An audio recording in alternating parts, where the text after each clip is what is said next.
Good day, ladies and gents. Welcome to iWords and Upwards. It's just me today on my lonesome. Um, time times are very turbulent right now. Things are happening all around the world, and even for us here in the little country of New Zealand, it's still pretty much a bumpy ride. So, in between work and other private matters, unfortunately, don't have much time to stream, but I'm trying to catch up. Ruby Sleepers, she says hi. She's also a little bit busy, but I thought that keeping in mind the last couple of performances that the Wrexham Football Club had delivered, and everything else that has been happening in the world, it's time for another. I guess what Ruby called Ivanologue, so my monologue. Let's see. I understand that nobody's going to be watching this online with me. Maybe some of you guys who will be watching this later, you will listen to me talk and maybe find something interesting. Look, this is not going to be. I'm not here to put any positive spins or anything. I'm here to drop the facts, drop the truth, the way it is, and objectively discuss what we see, and we'll we'll move through a few topics, a few key points, and I'm not sort of uncovering them or developing them in the entirety, just sort of touching the basis. But without further ado, let's get started. This is a sort of a definitive monologue, definitive podcast. Um, I I tried, just like I said, I tried to include every little bit of this complex picture that we are seeing in front of us, and try to keep it nice and sharp. I'll try to make it as resonant as possible, and just wanted to really, deliver it with a bit of clarity and a little bit of force behind it for you guys. Because the cracks right now, they are beginning to not only show, but they're getting wider, and the that's beside the point whether the team gets promoted or not. That's like not even secondary. That is thing number 5 or 6. There's a lot of things that come before that, and they are a lot more important than the promotion itself. Let's talk about the reality about what is going on around the club and within the club from the point of view of a observer who watches the football matches and sees other things that are happening alongside. There's been a lot of noise, a lot of blind optimism. There has been a lot of emotional shielding. Um, Frankly, a lot of people just don't want to look beneath the surface, even when the results are not going the way they want to. The last two performances, for example, and a lot of performances before that. Um, we need to talk about it. We need to uncover it because it's not about just the fact that the club might miss out on the promotion, or it's a bad run of form, or any other reason, objective or subjective. What's coming, the way the things are, what's coming in the future is ultimately is a collapse unless things change. Let's start sort of peeling back on them rails, layers. And the we have to first of all we have to understand that blind loyalty is not support. Um, there is a confusion in all aspects of life. A lot of people get those two things confused. Loyalty and silence. It's not the same thing. There is a big difference between being a supporter and a worshiper, between somebody who is ready to speak up and say things objectively and abruptly, and somebody who's trying to put a sugarcoat over everything and, like the club says, positive spin on everything. For too many fans and too many supporters right now, I think that idea of toxic positivity is a very lucrative one. The whole I'm still there. Yeah, cool. The the the idea that if you choose to criticize, you're not loyal. That's just nonsense, guys. The I have heard so many things since we started this from people, and I know what's going on in some other groups and what people say about me. But the strongest relationship in football, in life, they build on truth, not pretending. Um, the when things are happening, you have to speak up, and you have to speak up in the most decisive manner, because every time we can see with this team that every time we put under a little bit of pressure, when it comes to delivering a certain result, or performing in a certain way, or the, the when the team needs to score, for example, we struggle, we crumble, because mainly because there is no structure, there is no fallback, there is no identity. From and it's been visible for a while now. Players are out there scrambling, they improvising, they playing reactive football, they hoping that something breaks their way. That's not coaching. That is not design. That's chaos. That's chaos management, so to speak. And if those people who say, we won against the team who played the man down all game, and with a penalty that should never have been a penalty, and they proud and happy about that win, that's exactly what I'm talking about. That's the kind of delusion that we need to clear out here. A lot of the conversations right now are about the fact that we're losing to the bottom of the we're losing to the bottom, teams from the bottom of the table, the bottom dwellers. That is the problem that I was talking about before. That is the one trick pony problem. We've dropped the points over and over to bottom dwellers. We know that. It's not random. It's not coincidence. That's not bad luck. That's a symptom. That's a clear symptom. We're built for exactly one style of football. It's hoofball. Defensive in a certain way, and in a wrong way defensive. It's rigid. It's reliant on moments of brilliance, in a simple terms. But when a team sits back and says, "Okay, break us down," we really have nothing. We have no creativity.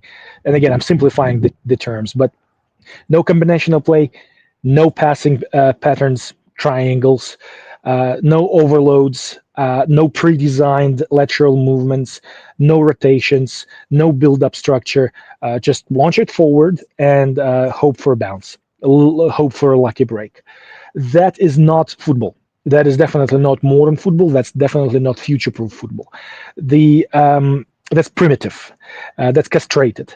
That's predictable, and that's why we fall time and time against the team that has less talent but more ideas. We're and when it comes to the talent on our team, we're not maximizing it. We're wasting it. We're limiting it. We have to be real again that we've got one of the most talented, most expensive, most dangerous squads in the entire league. Even the opposition managers say that. The one who are very objective about it. That guy just the other day said, Bristol manager, that we have ridiculous talent for this league. But that talent over the years now, over the seasons, have been shackled. The way we play doesn't elevate them.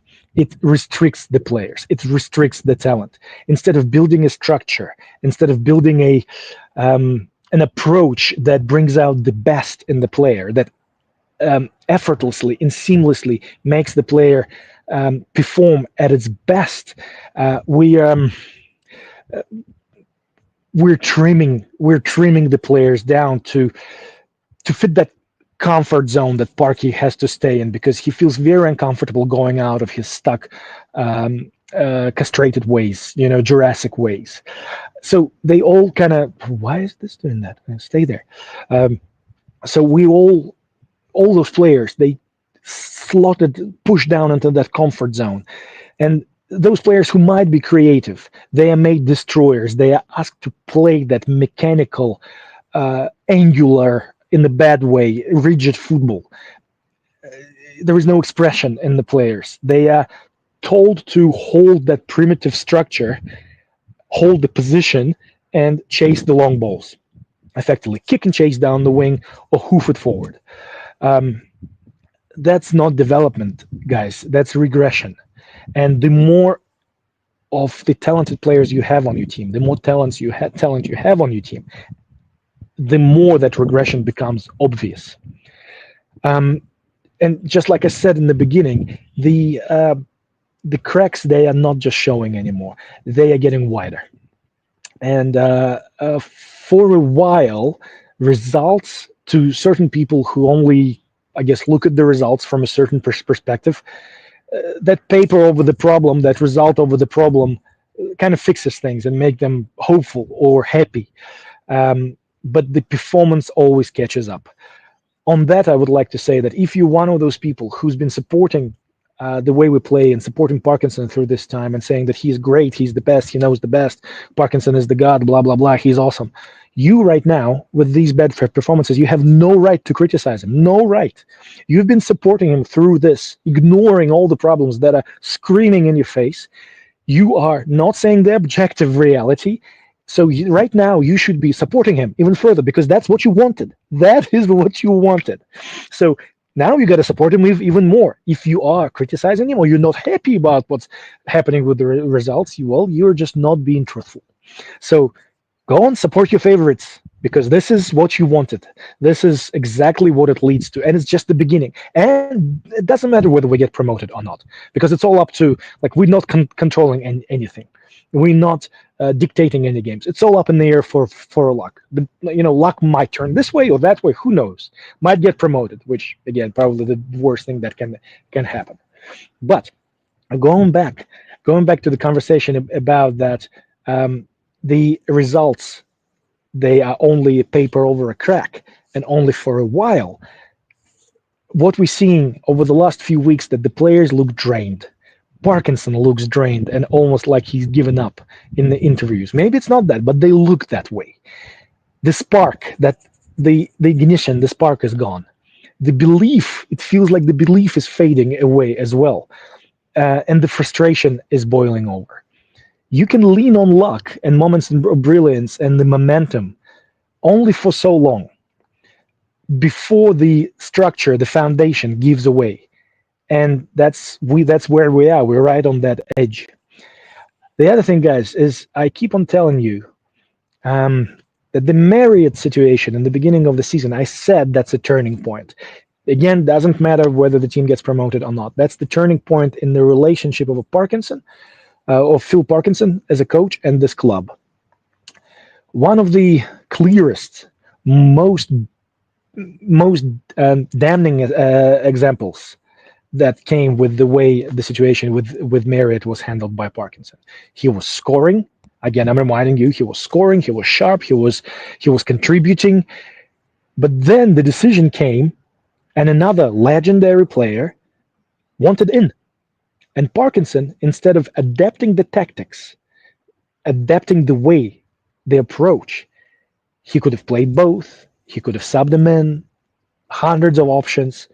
Instead of doing all that, instead of shifting a little bit of that principle of big and little, he decided that it's time to double down, and he wanted the big and the little. He wanted that same rigid system, no flexibility, no compromise, no nothing. Marriott got dropped, again, not rotated, not rested, dropped. And when that happened, I said it then, it's a telltale. If there is a huge red flag, that was the red flag. When a coach sacrifices come on, there you go. When your coach sacrifices chemistry and the performance and the well-being of a player to protect their system, that's a huge problem. We got a huge problem, and you know that it's only one part of the problem. That isn't leadership. That's ego management. And that's how teams implode, because that's a very vivid system of oncoming huge implosion. I repeat myself here, but okay, let's move on to the counter arguments that people always throw.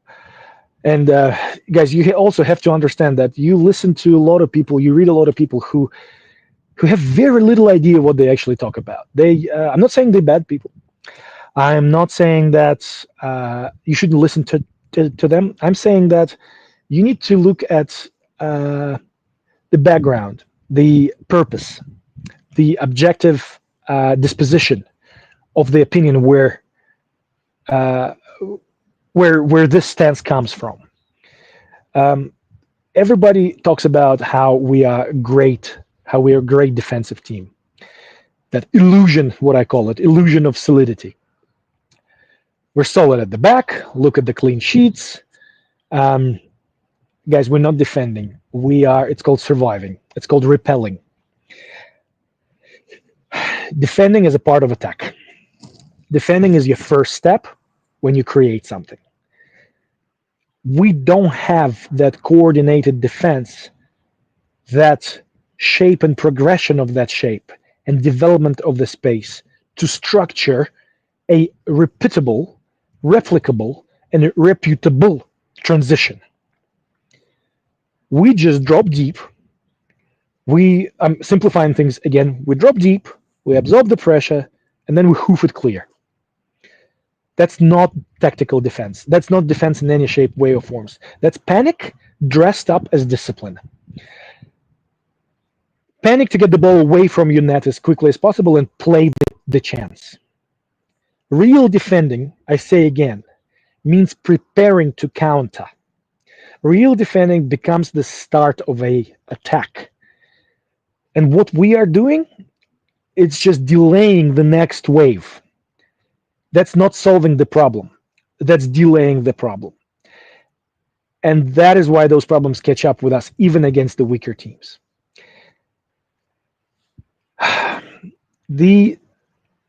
From that, what I usually hear is, okay, clean sheets, defense, but we're still second. Now we're third, but then again, it doesn't matter. It doesn't matter. You don't look at the table. It means nothing. That predictable chorus that I hear all the time, and I listen to people talk about it all the time. We're second. Shut up, enjoy it. The coach got us up here, and we're going there, and we're doing this. Yes, he did. Yes, he did. He got us where we are. Yes, he definitely did that. On the table in this moment, the table is a snapshot. The table is one dimension. It's not a trajectory. It's not a trend. If you can't look past the standings and how we're winning,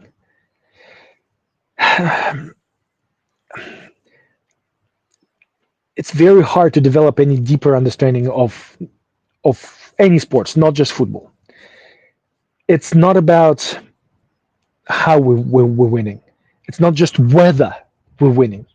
If you can't look past the standings and ask how we're winning, not just whether we're winning, you're missing everything.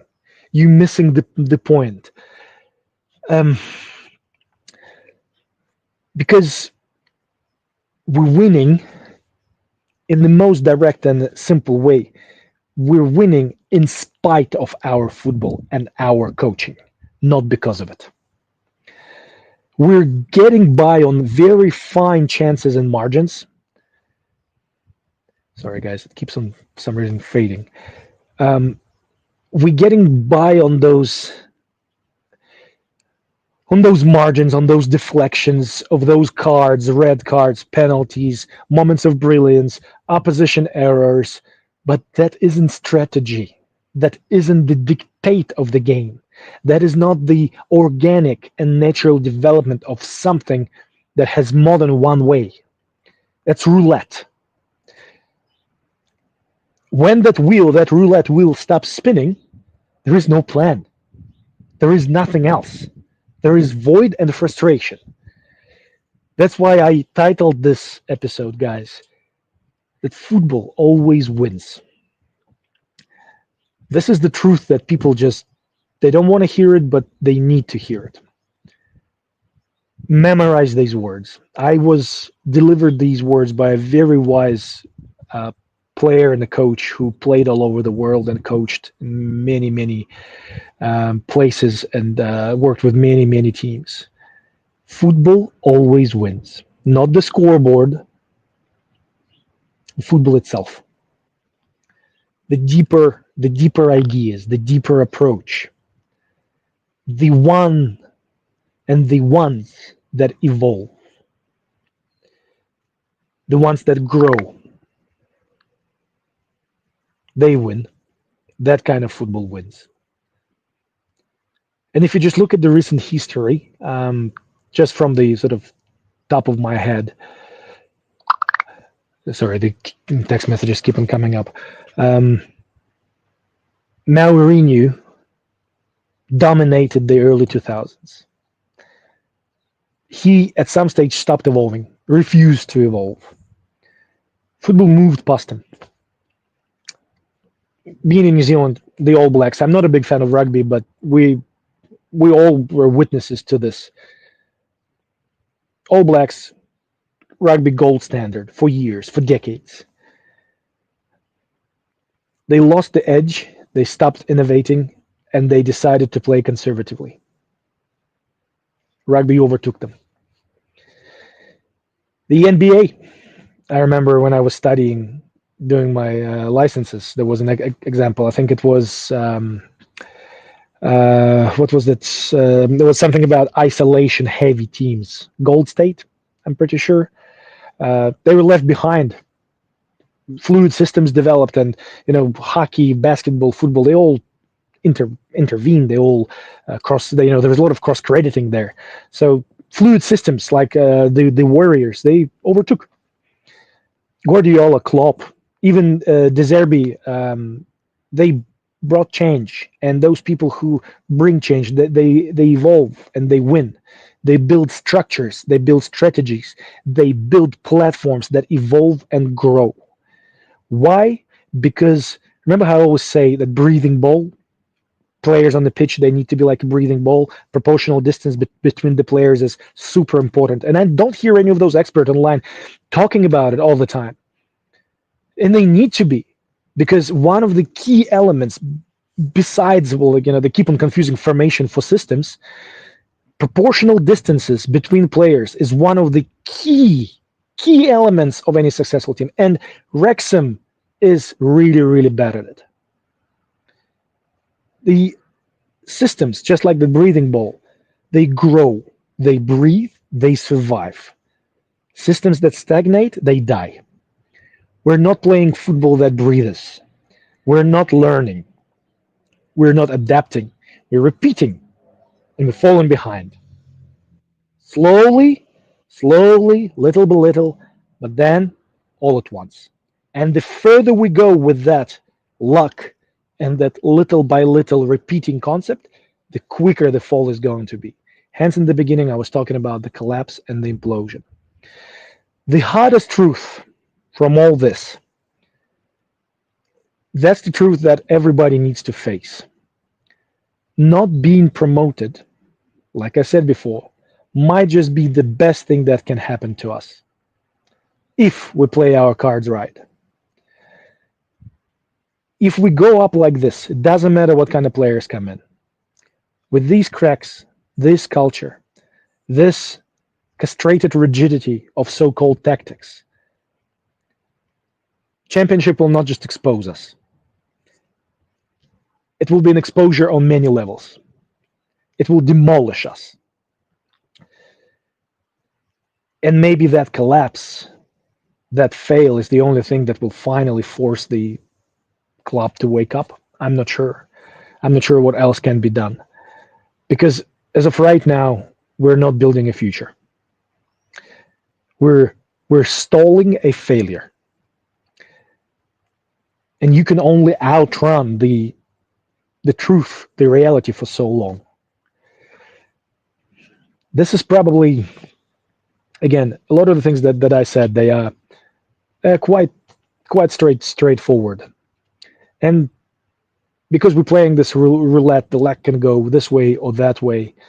But These these key principles, they work all across activities, different activities of life, different avenues, different industries, and they've been proven over and over again. Don't stop supporting the club, support it even more, but start opening your eyes to objectiveness. Stop opening your eyes to the facts that when your legendary player ends up in the stands, that's not a gesture of goodwill, but that actually shows a huge problem within the atmosphere of the team and within the locker room and environment. Um, when when the team continuously doesn't learn from its mistakes, that is not just a coincidence, and that is not the genius of the coach. When you have one of the best teams in the history of League One, and you are bouncing from hoofball to hoofball with consistency of a schizophrenic, that is not an acceptable approach. Always ask yourself what's next, what's after, what's in the future, what then.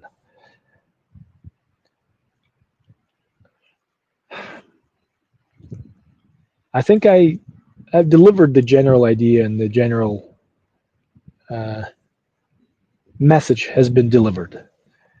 It was good to see you again. I hope you enjoyed this, and hopefully we'll be able to catch up with Ruby and be online relatively soon. Um, we'll see what the next few games bring, but to be honest, it doesn't really matter whether we go up or not. That overall situation, the overall layout that I gave you, is not going to change unless some very important decision, very difficult decisions are made. Stay safe. All the best. Glory to Ukraine. Till the next time.